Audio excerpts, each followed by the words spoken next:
Number 5, Legionnaire.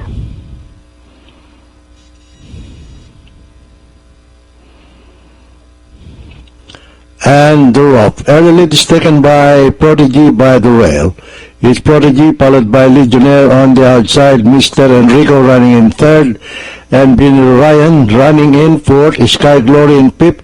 And bringing up the rear is Wapud the King.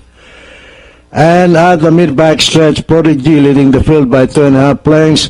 Mr. Enrico moving up on the inside. Legionnaire on the outside. Benny Ryan remains in fourth by 2.5 lengths. Sky Glory and Wapud the King. Rounding the fourth turn, Prodigy by a length and a half. Followed by entry number 4, Mr. Enrico, and Legionnaire on the outside. Closing in fourth is Benny Ryan. Sky Glory. Wapud the King is still trailing the group. And at the last bend for home, it is still Prodigy in the lead, followed by Legionnaire, Mr. Enrico, Benny Ryan moving up on the inside. At the top of the stretch, it is still Prodigy in the lead. It's Prodigy, Mr. Enrico, Legionnaire, Benny Ryan by the race, Sky Glory, Wapud the King.